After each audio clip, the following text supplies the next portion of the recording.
We are live. How's it going, Mets fans, whoever you're a fan of? It's Wardy here, and we're back at it with our live edition of our Mets Free Agent Frenzy segment, in which your boy Wardy here is going to highlight all the latest in Mets land. All the latest news, all the latest rumors having everything to do with the latest on Pete Alonso, Alex Bregman, Anthony Santander, Jesse Winker, and other bats that the Mets are potentially pursuing, along with Jose Iglesias, answering your comments, questions, and concerns, as we're going to be answering a plethora of Mets-related comments and questions throughout the live show, far more than previous live streams over the past couple weeks, as we have plenty of time to do so this evening. So after I touch on all these key topics with each and every one of you, like we do every single time we do a live show here in the offseason, I will then get to everything that you guys have for me, comment, question, and concern. Yoshima, thank you so much for the $2 holla. Tonight is a great night to re-sign Pete Alonso. I wholeheartedly agree. Sadly, I do not foresee that to be a reality at this point in time. But what is a reality is that things are still picking up and things are still going in the Alonso market, as is the case in Bregman's market. We'll get into. We'll touch a bit on Roki Sasaki. Shout out to my amazing editor and Jacob for chiming in on that as well. We'll get into potential trade proposals that you, the fans, may have as well regarding what the Mets may or may not be able to do this offseason. And speaking of potential proposals, not only of trades, but just players regarding the Mets. Yes, we did come out with a video just over the past couple hours. Check it out whenever you get a chance, whether it's during the day, night, evening, whenever you're watching this, folks. Check out the latest in Mets land as I broke down player options for the Mets. Reunion options. Yes, you heard that correctly. Players that have been Mets and could be Mets again. Why exactly that is and everything in between our latest video on the platform. Check it out, everybody. Thank you so much for first chiming in, everybody, for smashing that like and subscribe button. It's greatly appreciated. And our latest live show presented by BetUS, where we have you covered when it comes to everything regarding the Amazons.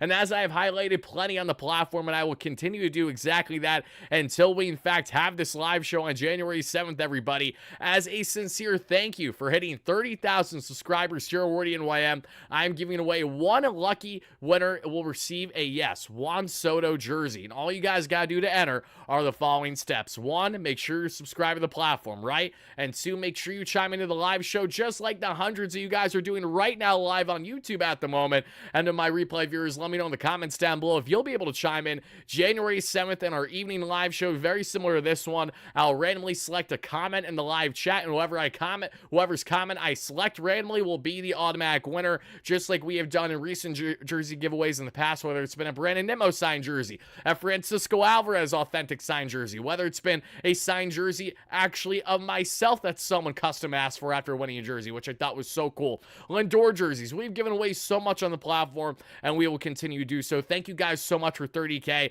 as a thank you. At least one of you guys will be getting a jersey, and I'll be doing plenty more giveaways throughout the course of 2025 with each and every one of you. But all right, guys, I digress. Let's get a quick roll call in, and then let's break down. We got some comments from Manaea over the past day or so that we're going to hear on his thoughts on the Mets acquiring Juan Soto now that he's officially back with the Mets. We're also going to get into, as I mentioned, a plethora of topics having to do with not only Bregman, Alonso, Santander, Winker, answering your comments and everything in between. So how you doing, Tom? Thank you so much for chiming in.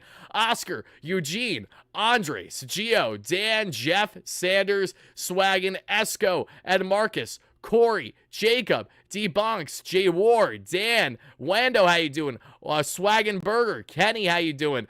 Ed, Michael Stroh, great member. Brandon Rosales, great member. How are you? Mama Worm, how are you? Thank you so much for chiming in. David, how you doing? Mr. Chicken, Ramon, DJ Nugget, Mike Norden, John Rossi, a longtime follower in here. How you doing? Yoshima, great member. Thank you so much for the donation earlier. Again, Sean Daniels, great member. Josh, great member. Come one, come all. Dan, Corey, how you doing? A different Corey in the chat. I see Josh, great member as well. Going up the list, make sure I don't miss anybody initially. Again, Gavin, how are you doing? Scott H, thank you guys so much for taking the time this evening. I greatly appreciate every single one of you. Someone in the chat right away said Luis Torrens for Vladdy. Who says no? Exactly. I mean, outside of the Toronto Blue Jays themselves saying sternly 1,000 times over, no, this isn't going to happen. Always have a happy daily reminder that Juan Soto is a Met. I love the fact that Juan Soto's a Met. And actually, there's a perfect daily reminder that I'd like to share with each and every one of you of Juan Soto being a New York Met. And it'll be after we, pardon me, not after, but actually right now. Let me pull it up because I know I have it in my notes here for you. Give me 1 second, everybody. Where is that video from earlier? There it is. Juan Soto officially in Mets gear in this video. As you guys can see, Soto is right there to the left in a Mets outfit. He currently has a Mets workout shirt on. shorts, the whole 9 yards. Yes, Juan Soto is officially a Met.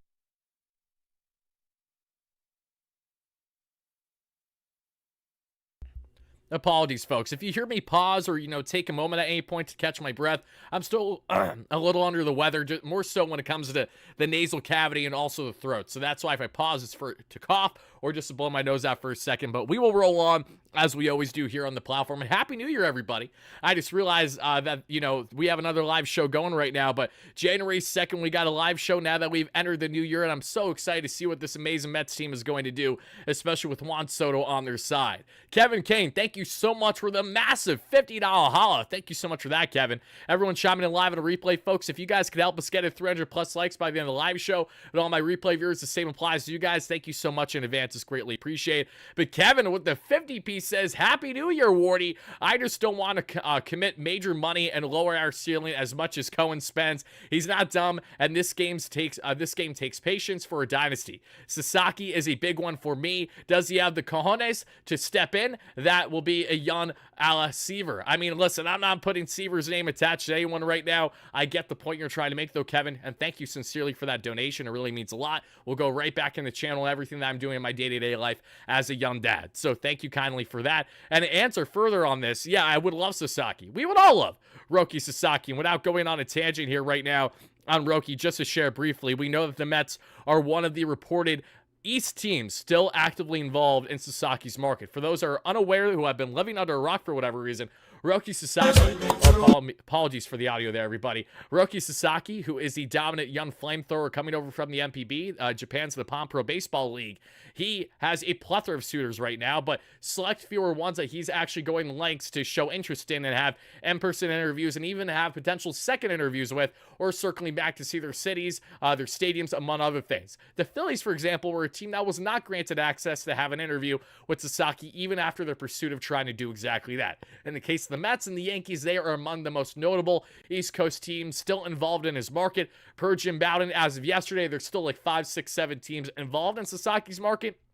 And whether he's destined to be out west with the Dodgers, with the Padres, or to surprise a lot of people and come in the East, where his agent, Joel Wolf, is on record saying the following: no, he's definitely up for a challenge, and he wants a challenge. He doesn't want something to necessarily be easy going for him, but he does want to land in a place that's going to be a consistent winner and give him the best chance to develop and win. I think that is a very important thing. Charles, thank you so much for the donation. I'll get to that in a second, too. But simply put, Roki Sasaki, the Mets are still actively involved in his market, but as will Salmon, who's a great friend of the channel, and we'll be back on the platform as soon as next week. Try to have him on for tonight's show, but unfortunately timing just didn't add up. No one, literally no one whatsoever. I tried to have on a bunch of different people tonight and the creator space, and everyone just swung and missed. Timing wasn't working with anyone today, but if we are live tomorrow, we will more than likely have an awesome guest on, so be on the lookout for that, along with multiple guests next week on our live shows, barring changes. But to reel back in for a second, the Mets have an outsider's chance in landing Roki when looking at just the initial potential West Coast bias. Now, Joe Wolf has said that there isn't a preference from East to West Coast. Naturally, he wants to make sure that he doesn't hurt the chances of Sasaki having as many suitors as possible. That is true, but I also understand that in the pursuit of Roki Sasaki, there are a lot of boxes that the Mets check off, but there are some things that are simply out of their control. So they will continue to be persistent and and smart in their pursuit here of Roki Sasaki. But as Will Salmon, great friend of the channel, as we mentioned, covering the Mets for The Athletic, made note in his latest article today that barring a Sasaki pursuit, do not expect the Mets to add anything more to their rotation. I've said that. I think that goes without saying at this point. But yes, any fans that have their hearts set on the Luis Castillo trade still, or something of significance for this rotation, not named Roki Sasaki, the likelihood of it happening at this point in time, as of January 2nd, is slim to none right now. So thank you so much again, guys, to everyone first chiming in. Let me know your initial thoughts. And yes, we're going to get to a plethora. And I know that has been my word of the day. I apologize. We will get to a bunch of your comments, questions, and concerns here shortly. Thank you so much, Charles, with the donation. DeGrom coming back, Wardy, I love you, but come on. Here's the thing, Charles, and I don't disagree with you. Yes, DeGrom on the thumbnail goes directly in hand with just talking about player reunions. And yes, I have no problem saying that I do not think that the Mets will land DeGrom this offseason.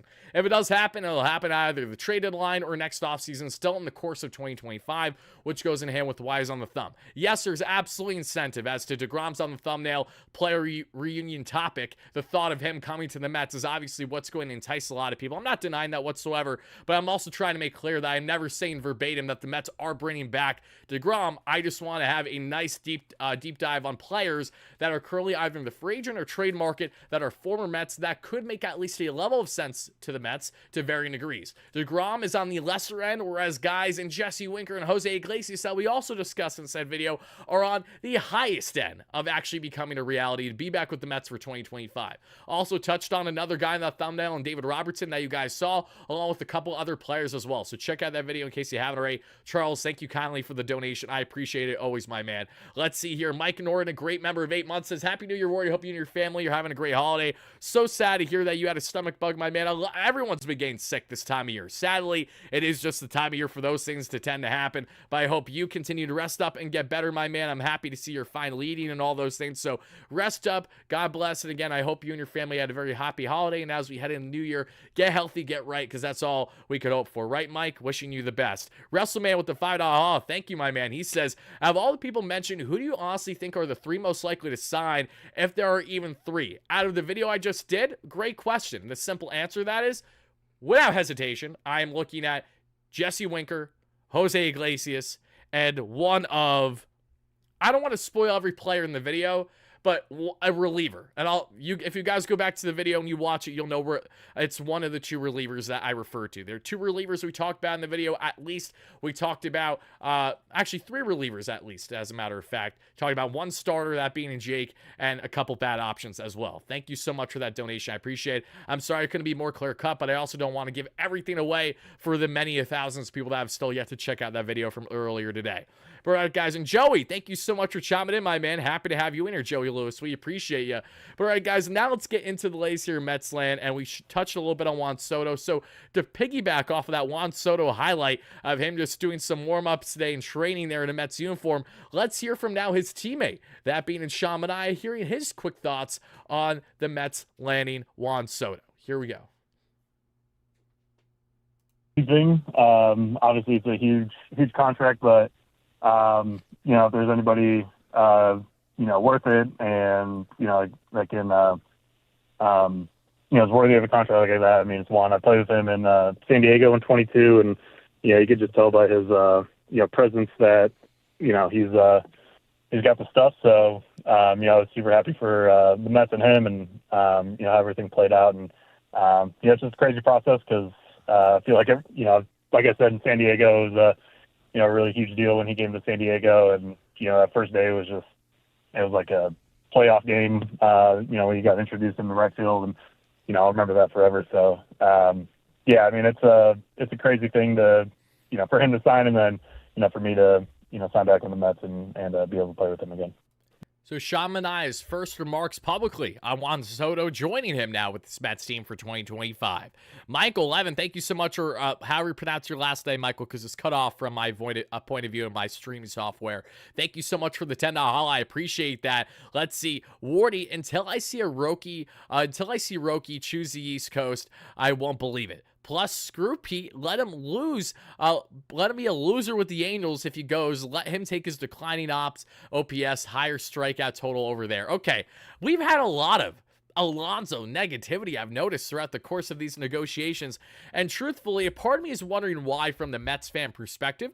Only because if you guys properly pay attention to how Scott Boras' clients typically operate, especially Alonso, who's had his market completely shrunk, what makes you think that Alonso won't continue to try to drag this out as long as he and Boras possibly can until they've reached the conclusion that really there is no way that this is benefiting us anymore, if anything, that this is hurting us, and that's why we should now settle and side with the Mets on whatever deal that's going to be. We're going to expand more on Alonso here shortly, but to touch on this just briefly for a second, why is he dragging things out right now? It's because he knows he can. At the end of the day, as much as we would love Alonso back with the Mets, or as many fans don't want Alonso, say, hey, if you want anything, short of 5 years, great. But if you want anything 5+ years, we don't want you. I understand that perspective too, but I also understand the point of view, which is the following.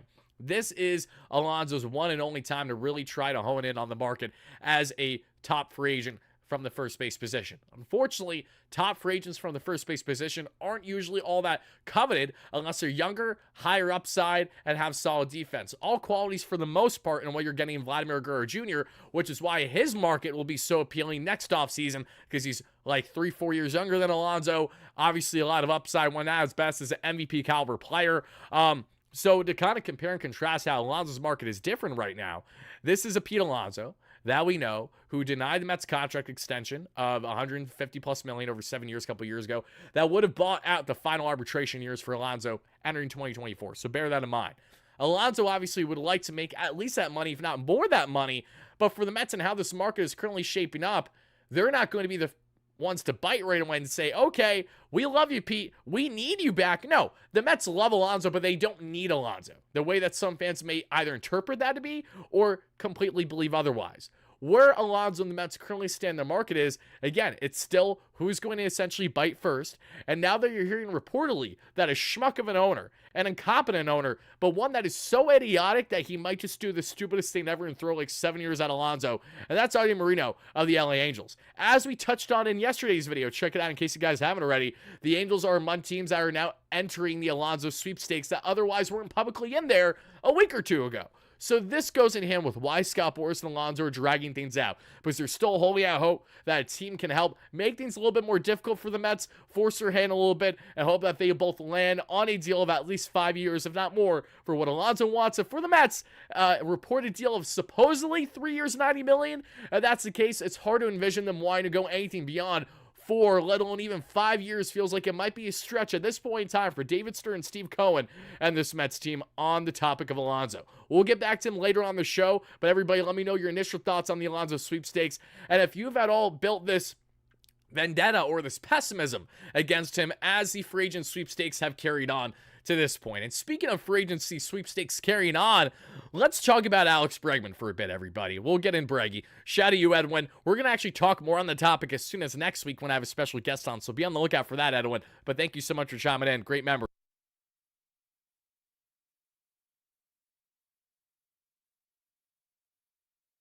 All right, guys. Let's get in. And see, absolutely they don't need him, but it would be nice. And here's the thing, depending on who you talk to, many may rightfully argue, oh, the Mets need Alonso. They need to have that power protection behind Soto. But the reality is the Mets can replace Alonso, even if it isn't to the same degree. They can replace him and his overall value that he would have for the Mets next year pretty close, or like as close to as they can, while going all in next offseason for Vladimir Guerrero Jr. The problem is that may mean that your team, at least entering 2025, isn't to the same caliber as it otherwise would have been if you had Alonso in your mix. And having Alonso is a very important aspect of this, because if you don't, that completely changes the complexion of how you're going to be going about things going forward. And as we see here, everybody, I'm going to scroll down here in just a second. Let me move the little filter that I have on there. Okay, we see from Cardinals Live, and the reason why I reference Cardinals Live is because this guy had Jock Pearson in the Texas Rangers when no one had him. He had Jock like way before everyone else in mainstream media, as well as some other keynotes that we have seen this offseason. And the reason why I'm further emphasizing Cardinals Live is because something that he has perpetuated out there has went in contrast to what Will Salmon of The Athletic, our friend on the channel, and others have spoke on one touchdown on Alex Bregman. And he states the following: there's other teams aggressively in the Bregman market. Mets and Red Sox would be added to Tigers and Jays, who I've reported as equal. Mets and Jays likely have the highest offers on the table. Jays also believe they are the highest for Santander from a few days ago, which makes sense because we know how desperate the Jays are. They just want to land someone.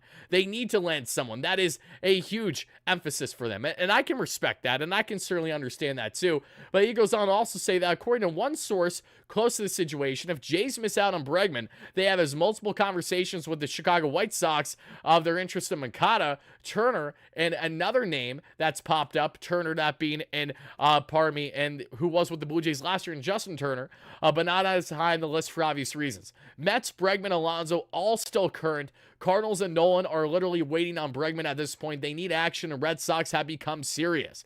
Let's see. Touch on that. Okay, so big takeaway out of this right away is the Mets are still in the market for both Alonso and Bregman. And the reason why I bring that up is because this does go against what our guy Will Salmon has to say. Now, Will, who was on our platform on a live show with us just over a week ago, like a week to 10 days ago or so now, when Will came on, we asked him his thoughts on the potential of landing both Bregman and Alonso. This is something that Michael Mayer Metzmerized, who has credible sources as well, has relayed on X over the past 2 weeks, stating how, from his understanding, no, he does not believe that the Mets are stubborn with one or the other, that they are in fact pursuing both. But Will, in his latest piece today that he highlighted that we see through The Athletic, he did make note that for him personally, he has never been under the impression that the Mets would be able to land both. It's pretty much one or the other. He doesn't see it happening, mainly because Stearns has shown an unwillingness to want to go 5+ years for any guy. Why should you expect him to do that now for Alex Bregman at the demands that he wants at 5-6 years, pushing north of $200 million, not too far off of what Alonso wants right now, right? Even with the defensive upside that Bregman has, why should we believe that Stearns is going to do that when he has yet to showcase his willingness to do said thing for a player of Bregman's profile? That's more so one of those things where, again, we'll wait and see on the front of how far the Mets willing to go. In the case of Bregman's pursuit, it feels far more likely, one could argue, if they lose out on Alonso. I have been under this impression this entire time that the Mets really want both Bregman and Alonso. They can and will make that happen.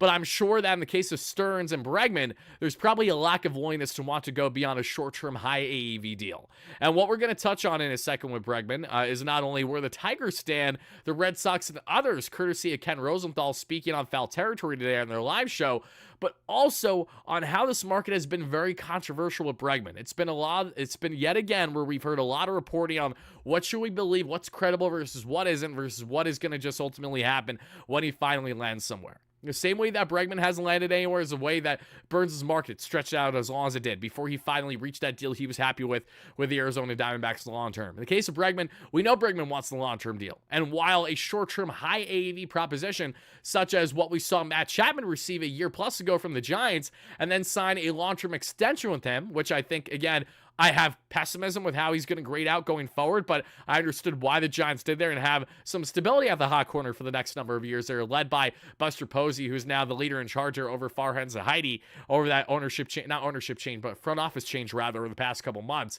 But in the case of Bregman, short-term high AV, similar structure deal to Matt Chapman.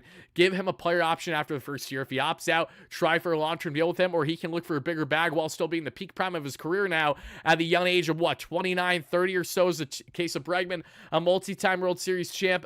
But here's the thing for Alex Bregman. He's won it all. So winning is not necessarily number one priority for him at this point in his career. He's done. He's been doing that. Cheating scandal, not. What matters now is the dough. It's the bag. And that's why Will, and his thing goes and says verbatim, I don't see it happening with both Bregman and Alonso. What I see happening is if the Mets do make that happen, it's because of short-term high AAV, and they propose a contract similarly to what Matt Chapman had with the Giants in that sense. Not necessarily on value of contract, but in the sense of what you propose, player option after the first year, and then you can try to have him long-term, or he can hit the market yet again, and things go from there. That way, it's mutually beneficial for both sides, but for Bregman, he probably wants stability, he probably wants guarantee, and after doing everything he's done at this point in his career, he probably feels that he has earned that right, and all those reasons are understandable, and that's why Bregman does not land with the Mets. It wouldn't shock me for it to happen, but it's going to mean it's probably going to be an overpay, a long-term deal where you're looking at AAV over 6-7+ years, where the Mets probably don't want to go past tops 4, 5, maybe 5th year.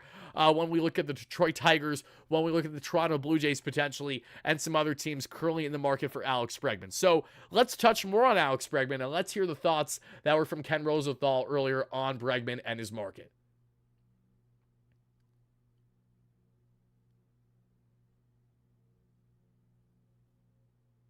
Goes back to New York? Is it because he goes back at a discount that he's willing to take, Ken? Because it seems if Pete goes back to... Sorry, this is regarding Alonso. We'll get to that a little bit later. I got my things flip-flopped over here. Let's pull them up. All right. For a moment, why do you think Bregman's a better fit? You had mentioned the right-handed bat, of course. Why a better fit for Boston versus the Tigers? Oh, he's a great fit for the Tigers.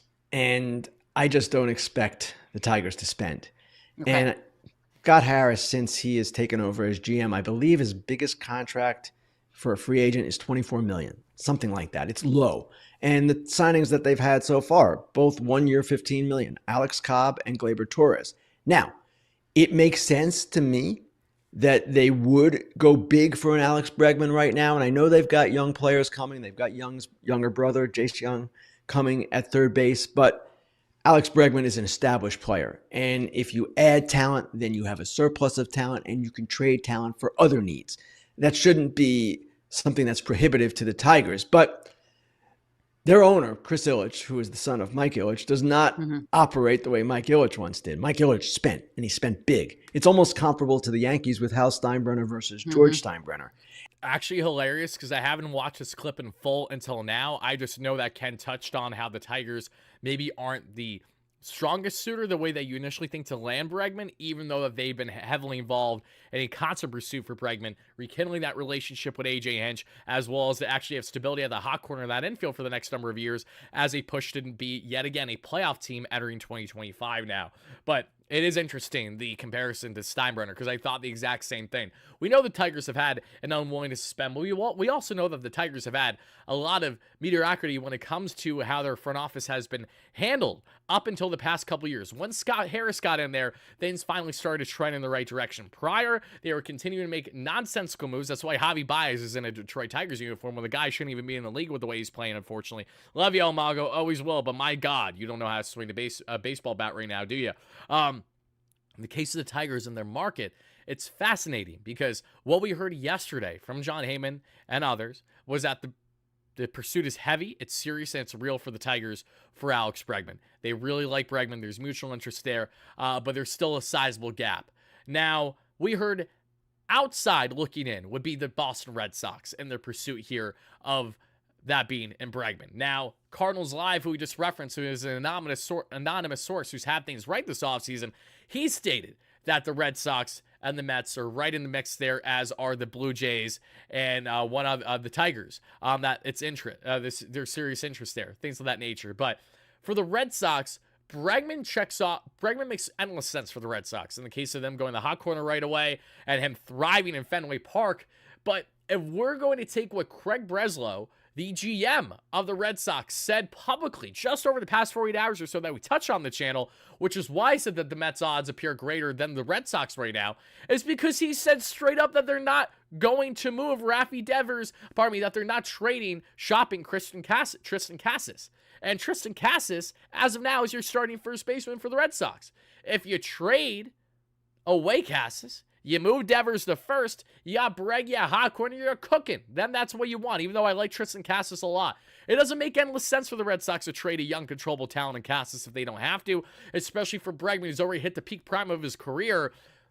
I can see why there's pessimism and optimism on that front, but let's hear more on Ken Rosenthal and what he likes about Boston's fit versus what he doesn't like here about the Tigers, and ultimately how this falls for the Mets and their current pursuit of Bregman, whether it's as heavy as these other teams or to a lesser degree because of Alonso, that has yet to be seen.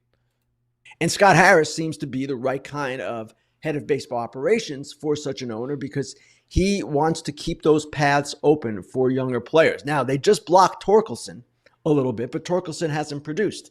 So they're going to play Colt Keith at first, Gleyber Torres at second. Torkelson is in kind of no man's land. But some of these other young players, they want to keep the paths clear and they want to keep building. To me, you sign an Alex Bregman, it kind of stabilizes the whole thing. I just don't expect them to do that. I've been surprised before. I just don't see it based on their previous action. So pretty much Ken is saying if this is the equivalent of getting into the first year under Steve Cohen or whatever, he's like, we haven't seen any spending, so I just don't expect it, right? I'm thinking more old regime, like Lopez, right? But I do think the Tigers are going to show a willingness to spend.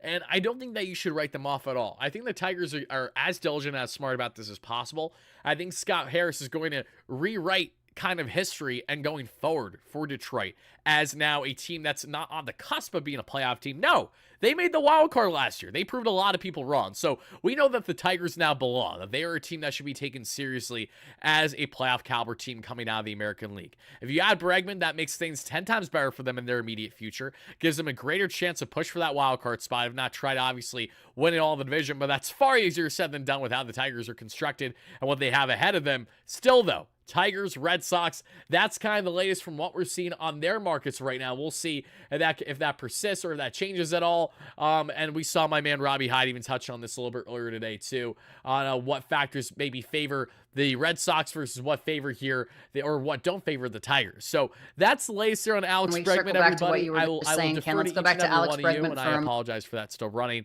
Bregman only feels like a reality, in my opinion, as things currently stand with the Mets, if it's short-term high AAV, or the Mets lose out on Alonso and they do not bring Pete in, and that's where they allocate more of their money, and term two would be Bregman. Other than that, Alex, he is such a fascinating market right now because there aren't a lot of teams in on him, but there's still one or two teams that could just be crazy enough to go the term. The Blue Jays feel like that one team to me. The Blue Jays just feel so desperate that they have to make a move. That's like, if the Mets bring in Alonso and Bregman goes to Boston, this is all what Rosenthal currently believes, in his honest opinion. He thinks Alonso comes back to the Mets, he thinks Bregman goes to the Red Sox, and he thinks Santander lands with the Blue Jays on what I'd imagine would be an overpay, on what the Orioles could stomach, even with them staying in the AL East, knowing how much of a drastic overpay it is. Speaking of the same Toronto Blue Jays team, we're going to briefly pivot into Anthony Santander before we talk a little bit more on Alonso, everybody, because we did see that in the case of Santander and his market right now. Let me see if I can pull up the numbers. I know I got the numbers here for you somewhere, everybody. Just give me 1 second to pull them up. And actually, they should be right here. There we go. According to the Toronto Blue Jays, they have apparently already put an offer in there for Anthony Santander. 4 years, 80+ million. Let me see if I can pull it up right here. Blue Jays Nation, you guys see here, this has been confirmed since then. Again, this may go in hand with Hector Gomez's report from a day ago, and Hector Gomez is very hit or miss, so take that with a grain of salt. But regardless, apparently the Blue Jays have offered a 4-year, $82 million contract. Now, what does this contract have in mind? It has Kyle Schwarber in mind. Why, you might ask? Kyle Schwarber signed pretty much the same exact contract with the Philadelphia Phillies, right around a 4-year deal or so, $80 million. This is right around the same deal that the Mets also gave Starling Marte at 4 years, $80+ million. Difference? This guy doesn't play defense all that much in Santander. He's more of a standalone DH, a fantastic power-hitting switch hitter, which is an anomaly in today's game. You don't see a lot of them to the lengths of 44 home runs this past season. Santander, even that very deep Baltimore lineup, he deserves a lot of credit because he was one of the most unlucky batters in Major League Baseball last year and still posted 44 home runs, over 100 RBIs. That's very impressive in Santander. And we know the Blue Jays want to add They want to add more power outside of Vladdy Guerrero Jr., outside of Bo Bichette. The team looks like a team that's in complete disarray, that has no true vision, no true direction as to what they will be doing here going forward. But what we can say is that Anthony Rizzo is what feels like an inevitable fit for, in my opinion, the Blue Jays, should the Mets not land Santander at short-term high AAV. Because we did hear this same Hector Gomez just state over the past day or so that the Mets are among teams having interest. And we also have heard through Will Salmon of The Athletic that the Mets are not only showing interest in Jesse Winker on a potential reunion after missing out on both Jock Pearson, who is an upgraded version of Jesse Winker essentially, or Teoscar Hernandez, who too is an upgraded version over what you'd be getting in Jesse. But there's now one final bat available in the free agent market. And the fact that the Mets showed a willingness to give up the 3rd and 6th round picks that they would have, they signed Teoscar Hernandez at a 2-year deal that they offered, shows you that they probably have a similar willingness to do that for Anthony Santander, even with his lack of defensive ability in comparison to Teoscar. Not that Teo is this great gold glove or anything, he's far from it, but he does bring more defensive upside still than Santander, you can argue. Anthony, with all of his lack of defensive upside, you'd still imagine that there's a world where if he signed, say, a 2-3-year deal with options, high AAV, that the Mets would absolutely be involved, if not are already involved in his market. And Santander as a switch hitter in the DH position would be tremendous. After bringing in Alonso too, would be great. And the best part, it actually makes more sense, you can maybe argue, than Bregman in the sense of just contract fit alone. Bregman contract fit alone is why Alex Bregman may very well not land with the Mets this offseason. If he's getting at least 5 years, it's hard to envision him coming here for everything we discussed. Anthony Santander, though, he ain't getting 5 years. He might get 4 if Toronto's really that desperate. But if we throw this man high AAV short-term over, say, a 2-3-year deal, I feel like if you're Santander, who's hit 28 home runs in 3 consecutive seasons and wants to be on a championship caliber team again after being with a great Orioles team the past couple years on the rise, that could be an agreement to be had. I think where it makes sense for both sides here in the Mets and for him. Now, can the Mets do enough to sway Santander to come here over a desperate team like the Blue Jays and others who are more willing to spend? That, I'd imagine, will be no, just because if Santander is doing what's best for him and his family, I'd imagine he will take the biggest and most long-term bag over high AAV short-term, even if that means that he will be able to play with Lindor, with Soto. And maybe I'm wrong. Maybe we'll come to find out and say, hey, breaking news, the Mets have signed Anthony Santander on a short-term contract, even after bringing back Alonso, or they're still bringing in Alonso even after doing that, and I'll be happy to be wrong. But at this point in time, it just feels like for Santander and his market, if the Mets are going to make this happen, similarly to Bregman, same exact thing applies. They want these guys, but they don't want any of them in a long-term commitment. That I don't fault them for. If you're David Stearns, there's no point in trying to have long-term commitment over what is, in their eyes, short-term Fed options. And I agree with the notion that they're short-term Fed options. 2, 3-year guys, not guys that you really want to invest on longer than that. Even Santander at the age of 30, I also see why the Mets probably have a pessimism with having too much of a everyday DH being the same guy there. I could be wrong with Stearns, we'll find out.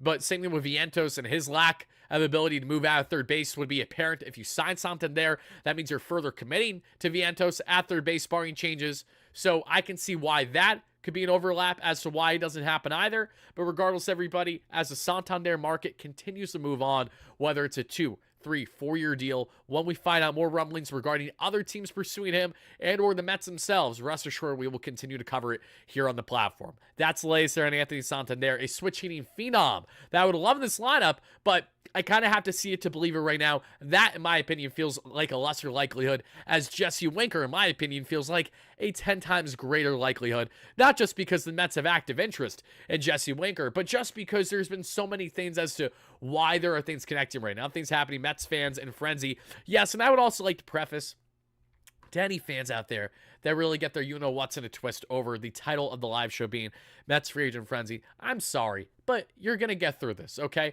I like to title things a certain way because I like to keep a structure. I've titled things Mets Free Agent Frenzy for the past couple years when I do latest news and rumors topics, but could be relating news that we haven't talked about previously on the channel, answering more Q&A segments, those types of things. Whatever has to do with the latest Mets news and rumors, as long as that's in there, that's essentially the equivalent of the frenzy. The frenzy aspect is just because we're in free agency actively. If this was the trade deadline, I would say trade deadline frenzy or trade rumor frenzy in general, but it's been a predominant free agent related conversation when we talk about the Mets, far more than trade right now, which goes in hand with why it's labeled that way. Yes, I know the stove isn't hot. That's why I'm not saying it's a hot stove conversation right now. It's lukewarm at absolute best with what the rumblings have been, but we know moves are inevitably going to happen over the next number of weeks. Whether you guys like it or not, it's going to happen. Just a matter of what are the Mets going to do? How many of these guys that we talked about endlessly, day by day, week by week, are they actually going to land, not named Juan Soto? Webs love you, my man. Thank you so much for coming in. Holla. Appreciate you. What's up, brother? I'm all in on Vladdy Guerrero at Arise. I want nothing to do with Arise personally. Last thing I want is a contact hitting first baseman to be the guy, to be a stopgap option there at first base. Guerrero's a completely different discussion. I'm all aboard Vladimir Guerrero Jr., but I'm not aboard trading assets for him now. I'm all aboard for him next offseason. But we will have a further discussion on potentially trading for him in season with a buddy of mine that'll come out next week in a live show, more than likely on the platform. So be on the lookout for that. But Jesse Winker, everybody, I would love Jesse Winker back with this Mets team. A lot of people would love Jesse Winker back with this Mets team. And again, for a great reason.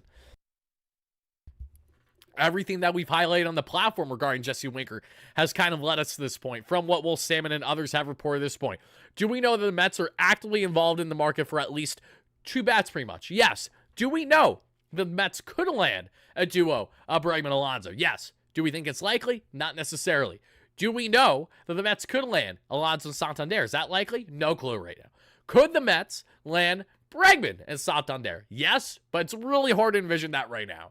What is the most likely duo in my humble opinion? Brandon, I love you, my man. Thank you so much for the kind words. I'm glad that I'm inspiring you. That's awesome. Be more active on Mets Twitter. I love that. Absolutely love that. Love it, love it, love it, Brandon. That's something I'll be trying to do my best to do more of this year while balancing being a dad in my everyday life. Because be completely blunt, today was one of your typical dad days for me and my 6-month-old son, Shay. Tending to him and taking care of him all day long, and literally had to pass the bottle then. Had to pass the bottle then to his mama because tried to get him to fall asleep right before the live show began, and he wasn't ready to go to bed yet, right as we were getting set for 7:30. So I apologize for the delay, but like I said, guys, when I am delayed a lot of the times, that is the reason why. I'm literally on the run from pretty much as soon as I wake up to the time of being alive here, and I'm far from done. After this is when I can finally start my day, have some dinner, watch a show, relax, figure out my content that I'll be doing tomorrow outside of a live stream, barring changes right now, and then I go from there. But let me reel back in from that tangent and get back more in on Jesse Winker, because as Will has noted, the Mets have been in active discussion with Jesse Winker. They have showed a level of interest there, and that's likely to continue because Jesse Winker checks off the boxes of what the Mets are looking for. Another corner outfield DH bat for 2025, a guy who fits the vibes, fits the aura. He also has immediate Mets success. We all saw what he did last year with the Mets and the regular season and postseason play. We all know the vibes that he brings as well. I'm not going to beat this drum too long because I've spoken greatly about it in our video earlier today and in previous live stream, but simply put, Jesse Winker has everything that you would want in a platoon DH option to bat against predominantly righty pitchers. That is exactly what Jesse is. He's an awesome fit in that. And should the Mets not trade Marte and roll into 2025 with Marte rotating that DH spot, no better man to pair him than Jesse Winker. For Jesse to face right-handed pitching, Marte to face more left-handed. Yes, you're losing power in that DH position, but collectively, if they stay healthy, you honestly might be able to get exactly what you're looking. Hopefully, 25 plus home runs out of that position between the two, if not even more, depending on how consistently or not that they are playing. You might be able to get 30 if you're really able to get both those. Maybe you're able to get Jesse really on a tear with the power and you can't take him out of the lineup for, a month plus end, whatever it might be. We're starting Marte is just in limited role for a number of weeks coming off the bench there, or maybe Marte really has the lightning rod back going if he is not traded. There are various routes the Mets can go down with the DH position, but they want to go down a route that will be cheaper, more cost efficient for them, as well as one can maybe argue still a better team fit to a degree. Jesse Winker checks off a lot of boxes, certainly ones that David Stearns is actively looking for and looking at right now. Xavier, thank you so much for the donation. Luis Rivera from Mauricio, you down? I'm down every single day of the week. The problem is, Getz and the White Sox are not down. Understandably so. Why in God's name would you trade a 5-tool talent, Luis Rivera, who has literally MVP caliber stuff when he's healthy and when he's right? He's that talented. I firmly believe that. And has multiple years of control.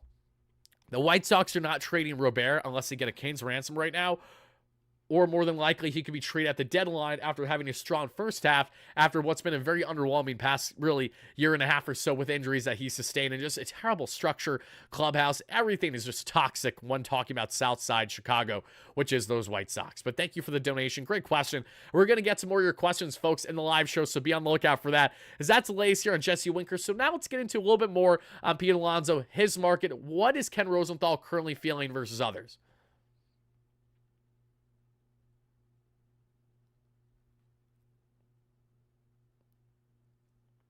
Pete Alonso rather goes back to New York? Is it because he goes back at a discount that he's willing to take, Ken? Because it seems like they're pretty far apart in terms of terms. It does. And years seem to be the problem. And David Stearns, as a president of baseball operations, is a guy that we have seen certainly does not like to go long-term with pitchers. And position players entering their 30s, he seems to have the same opinion of. And you can understand that in Alonso's case, he's not the most athletic guy. He's someone that in a couple of years might be more of a DH. What we've seen from Stearns is he loves younger guys. He loves Soto. He wanted Yamamoto. Those were the younger free agents in the last two classes. Alonso doesn't really fit that. And they can certainly do other things and supplement first base. They can move Vientos there if they want and get a third baseman. There are all kinds of ways to go about it without committing long-term to Pete Alonso. The way I see this playing out, the way it makes most sense to me would be short-term high dollars. So say 3 years, $90 million. That's been out there as a possibility. Mm-hmm. That's a lot of money. That's the high.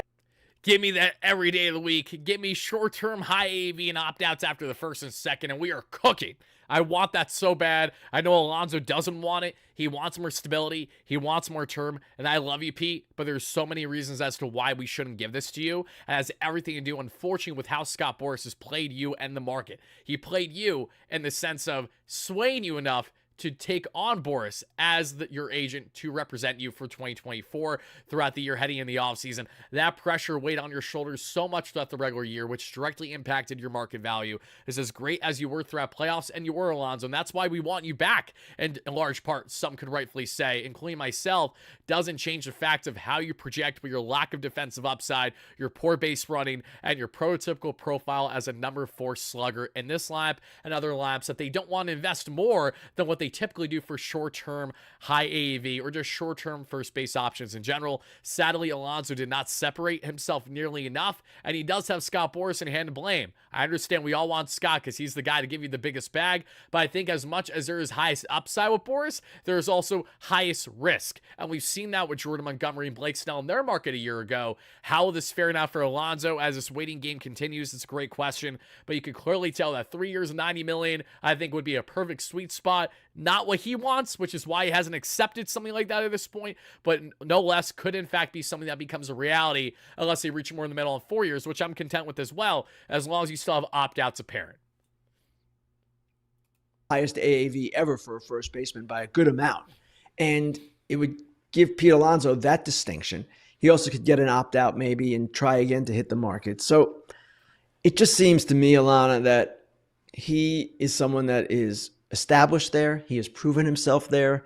And while, yes, he's not a perfect player, no one is, he should be a New York Met. I said that on Fox, I believe, going back in July, and I still believe it. He should be a Met.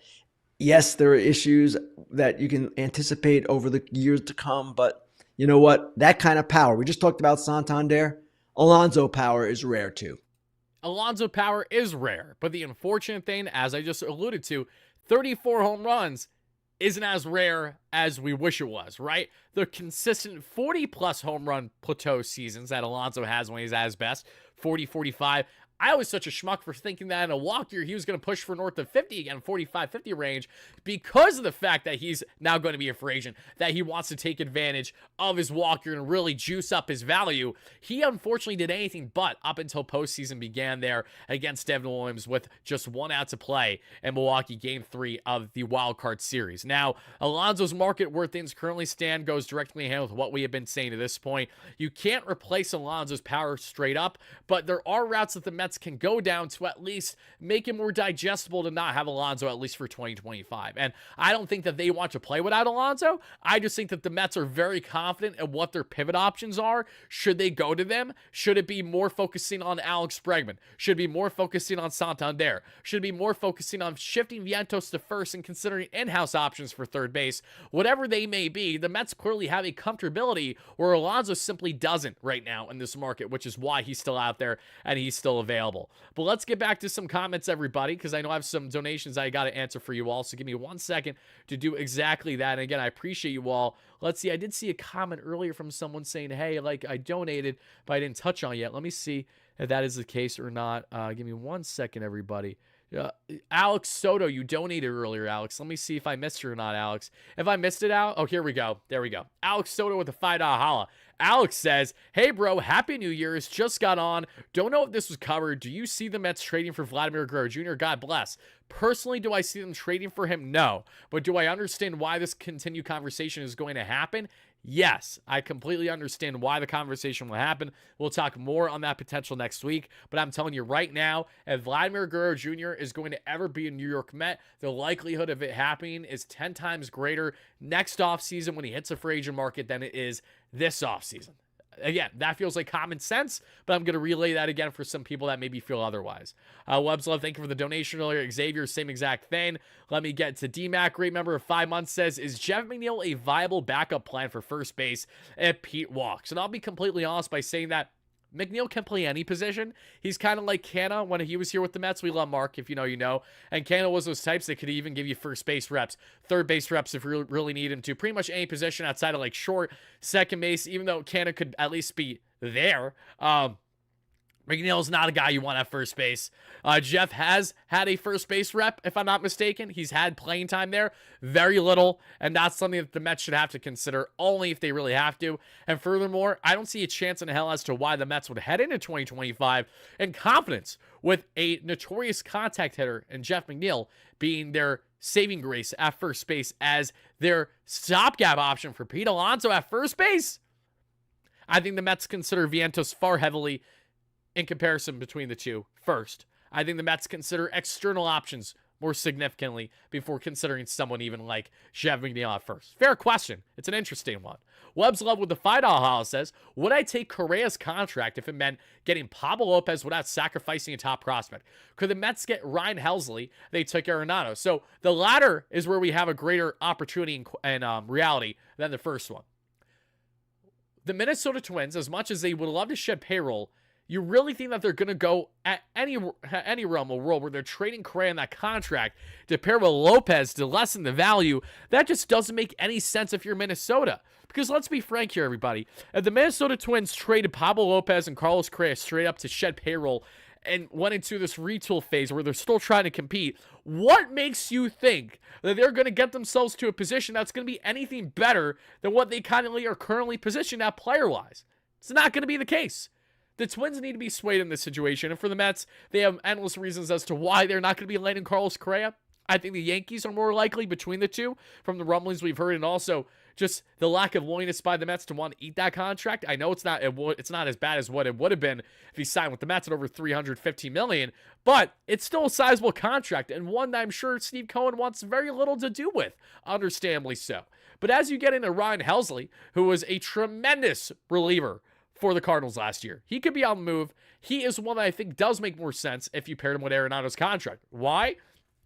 The Cardinals have made it abundantly clear they don't want Arenado anymore. No one don't want to be there. He has his trade list of teams he'd like to go to because he's stubborn and he's a schmuck at times.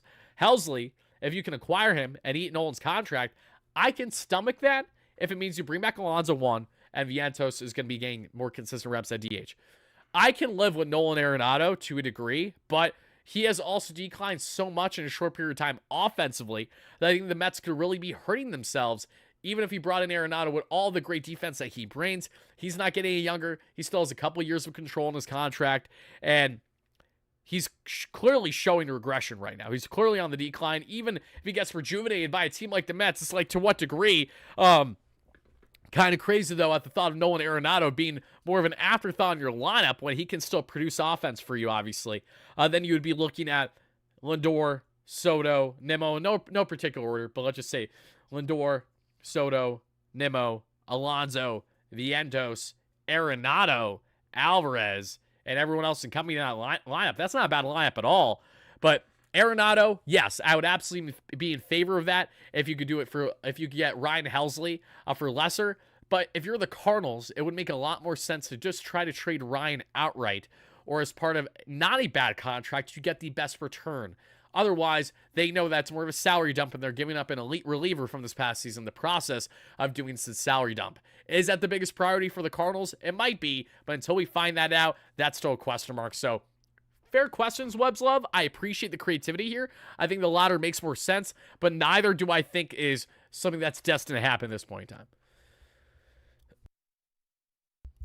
And folks, we will get into a little bit more on Alonso as well as the other players that we touched on to this point. I just want to thank you all so much, everyone that are chiming in live on a replay. If you guys haven't already, I highly implore you to smash the like and subscribe button. It's greatly appreciated. Help us get to our next short-term goal, that being of right around 300 plus likes in the live show, and my replay viewers help us get to north of 500 plus. That'd be greatly appreciated. All my replay viewers, again, the same applies down below. Thank you so much for smashing that like and subscribe button. And again, help us get to 35K subs, our next goal now on the platform. And thank you guys for 30K. We're giving away a Juan Soto jersey and a live stream on January 7th to one lucky subscriber that comments in the live chat, all just for being a great supporter and for helping us hit 30K. So thank you guys kindly for that. Let's see. Kukuza, thank you so much for being a real one too, brother. I appreciate you greatly. WardyNYM is not a guy who should bat third. Again, I said in no particular order, Gavin, so bear that in mind. Regardless of where WardyNYM bats next season, I'm just referencing the type of power and the type of immediate lineup the Mets could have. Give me 1 second, folks. I just need to blow out the nostrils, and then we will continue rolling on the live show.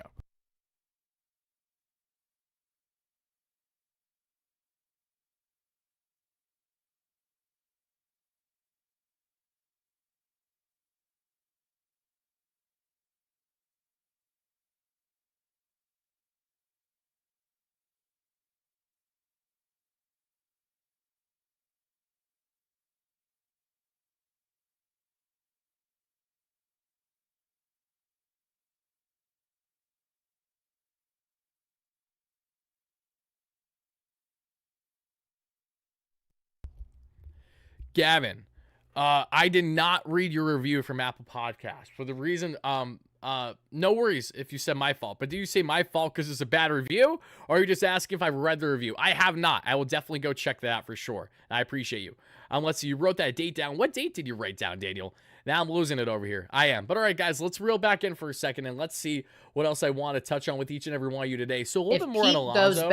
Going back to our video from yesterday, this is just reaffirming what we heard as well from Jon Heyman, speaking in Bleacher Report yesterday. Jon Heyman, like myself, is a reoccurring Bleacher Report MLB-wide analyst or host. I will be doing the same with them as I have this past year, but now I will be a host with them on a more frequent basis than you guys have ever seen every single week here, starting next week. So very excited for that. A little announcement that we will have a bigger announcement on next week before the official segments begin. Not right in the beginning of the week, but as we get to midweek, then every day throughout the week that isn't the weekend, you guys will see me there pretty much on a daily basis. So be on the lookout for that. But let's hear more here on Jon Heyman just from a day or so ago. And this goes directly to him with what Ken was saying. The Mets are the team to me that seems the most likely for Alonso. He's hit, what is he, close to 220 home runs as a Met since he came in 2019, most in the National League. They do like him. Of course, do they like him 6-7 years? So far, I don't think so. I think that is the issue, as I reported in the Post about a week ago.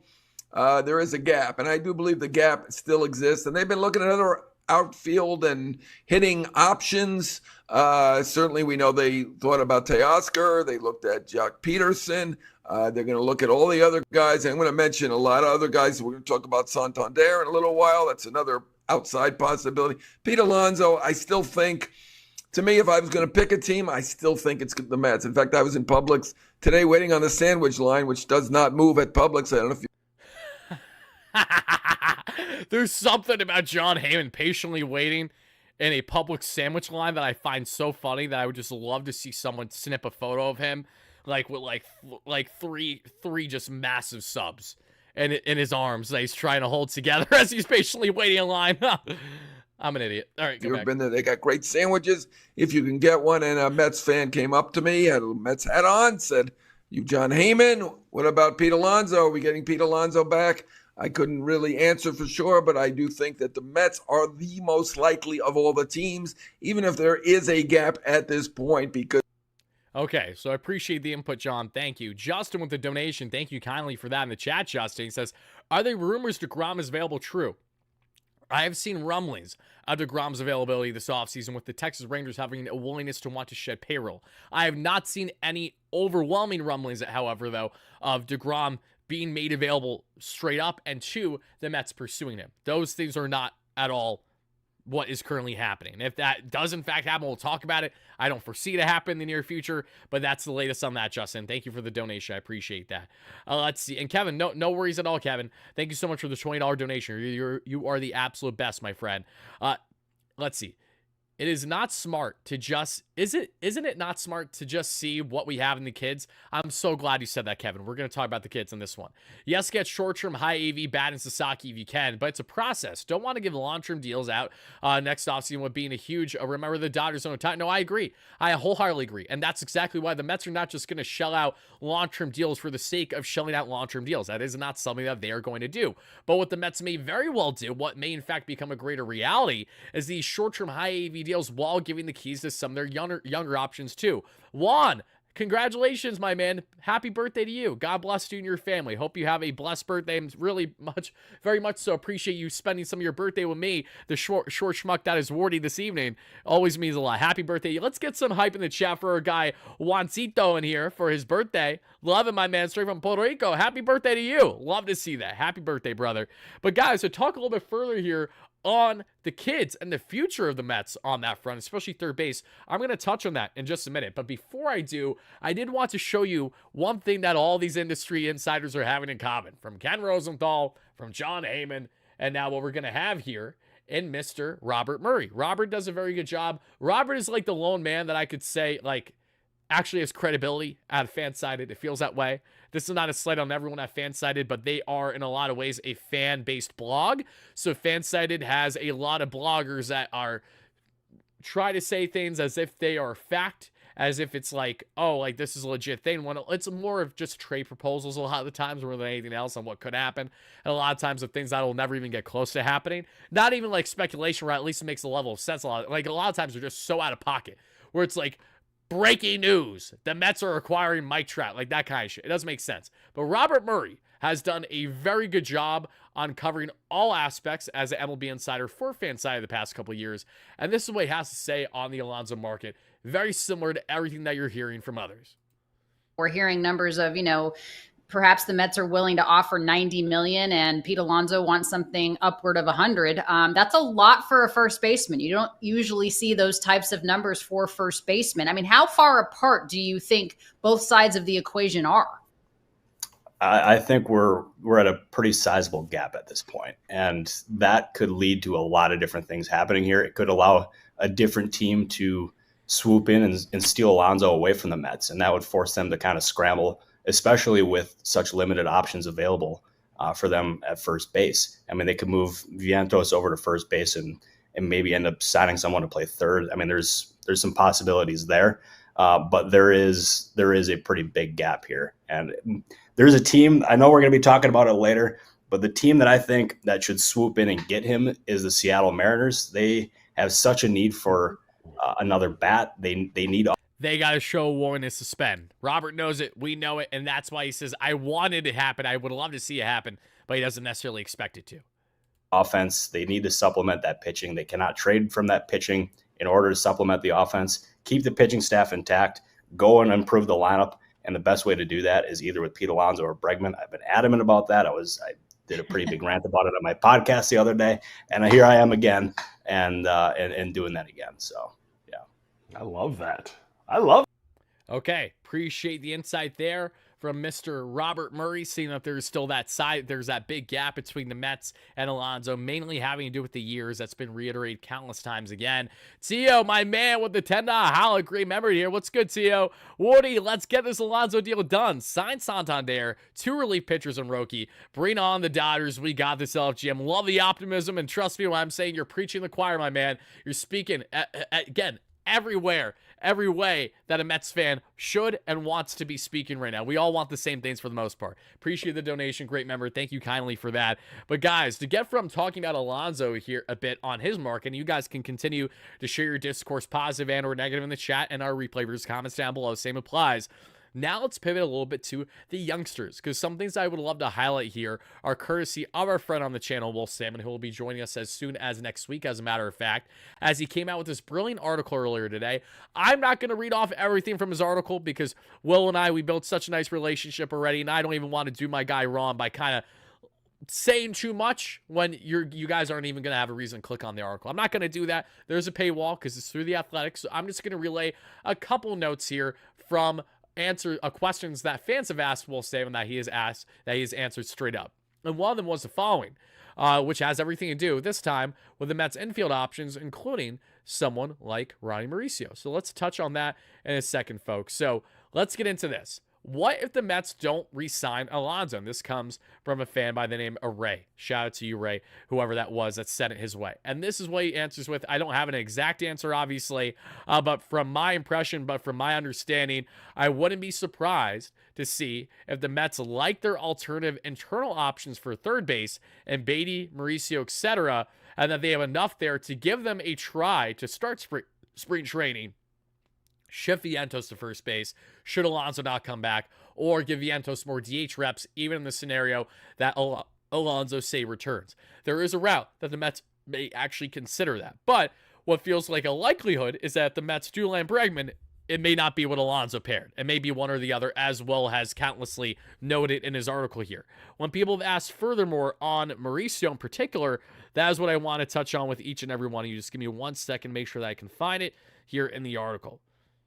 Okay, someone asks, will the Mets bring up Ronnie Mauricio to be a utility infielder or prefer to keep him in minors for more at-bats? Sam G asks. And that reply gets this from Mr. Will Salmon. That may depend on whether the Mets sign another utility infielder or not. The Mets checked in on multiple infielder options earlier this offseason, a few at least, but at the winter meetings, mind you, the Mets have been connected to Jose Iglesias from a less credible and less reputable reporter, but did break the Teoscar Hernandez to the Dodgers news an offseason ago. And that comes from, I want to say his first name, Moises Fabian is the guy's name that we've referenced on the channel over the past couple days. Check it out in case you haven't already. But outside of that Jose Iglesias connection, the Mets really haven't been connected to many utility guys since the early goings in the offseason. He has said that, but going back to the winter meetings, I heard that they were feeling good about their young players. My interpretation, which is speculative and not a report, says Will Salmon of The Athletic, maybe if prices come down for a utility type, they get more involved, but they wouldn't mind entering the spring with an open mind about their young players' chances of making the team, which I'm absolutely in favor of. Again, there is only one utility man out there that I firmly believe the Mets need to go out and land still, and that's a reunion of Jose Iglesias that I did touch on in our video earlier today. Outside of Jose Iglesias, outside of our Mr. OMG himself, there really isn't anyone else utility-wise I think the Mets should be chomping at the bit to try to bring in. Again, there's no better mentor. There's no player that's more selfless that can put his arm around these guys and the Luis Angel Acuñas, the Ronnie Mauricios, etc., over them, from over there with their wing. And then for him and Jose Iglesias to say, hey, I'll help pave the way for you. I'll help you with your defense. I'll help keep a smile on your face. I'll help you work on that bat every single day. And then when it's time to really hand the keys over, that you're clearly the better option between the two, or we're going to give you an extended option at second base, say, because maybe we trade Jeff McNeil or he just gets limited playing time. Okay, that's fine, and I have no problem sitting on the bench and keeping that warm the best way that I know how, like I've done in recent years of my career. Jose Iglesias exceeded every expectation and then some when he was called up by the Mets in 2024 rather, but the job is not finished. We're not done with Jose Iglesias yet. He is a perfect mentor option, a perfect utility infield option, a perfect fit to have on the Mets, and a greater role maybe to begin the season, and then to lesser the role throughout the year should Acuna, should Williams, should Mauricio, should one of these youngsters come and play and actually solidify themselves as a more formidable option that's worthy of playing time at second base. That is exactly why Jose Iglesias, now literally preach this until it happens, he needs to return to the Mets. Unless he wants a guaranteed role elsewhere where he will play every day and maybe he knows he will not be getting out with the Mets, then okay. Otherwise, I just don't see why this relationship will not naturally rekindle itself between the Mets and between Jose Iglesias. But to get into Ronnie Mauricio a little bit further, this is what Will Salmon has to say. Mets officials have liked the progress he has made as of recent, but we are still talking about a young player who didn't play at all in 2024. Getting his reps might be preferable. And the case of Luis Angel Acuña, and I've always said that with Mauricio, I'm sure he'll ball out in spring training again, and that'll be exciting. But I don't expect the Mets to have Mauricio crack the team out of camp. He will hopefully impact the Mets at some point throughout the year coming out of Syracuse after he's really got himself grounded and ready after missing all of 2024 with that devastating injury there that we saw, the tear in the Dominican Winter League. Still pisses me off. Just imagine. Who knows what would have happened last year if Ronnie was healthy? Mark Vientos would have never broke out the way that he did, because the Mets would have probably gave Ronnie the keys from the start at third base. And that really isn't too far-fetched to say. From everything that I heard in the industry, including players actively in the organization, prominent ones at that, heading into last year's spring training. But getting back into Ronnie Mauricio a little bit more here, that's all I got to say about that, actually. Now getting Luis Angel Acuña, Will Salmon states the following. It's probably wise to keep his stint with the Mets in perspective. It was just 14 games, and he struggled to find consistency in AAA before a surprise September call-up where he exceeded a lot of expectations.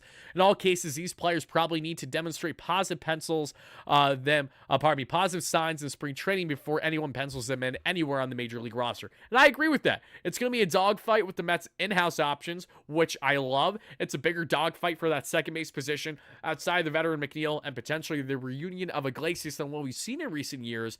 And let's also not forget the little pickups the Mets have made too of utility guys. Not that they may impact the Mets at all, but like the Michael Yans of the world, for example, that they acquired, if I'm not mistaken, who came over from the KBO, and a couple others. The Mets are going to have a lot of guys that like look solid in spring. They're going to compete hard.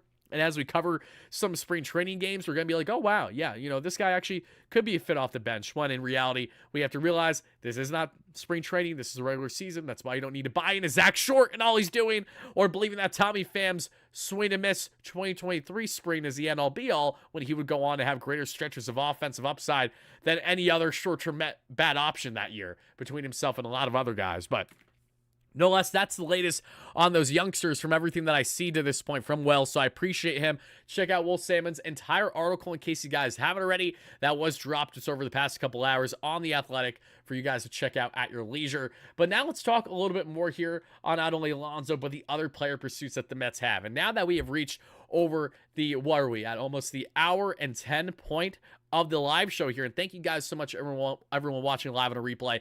Continue to smash a like and subscribe button. It's greatly appreciated. But to all my replay viewers, this is where I will probably cut things off. To my live viewers, we're going to continue on with the live show for another 20 minutes or so, I'd imagine, where I want to answer as many of your comments, questions, concerns as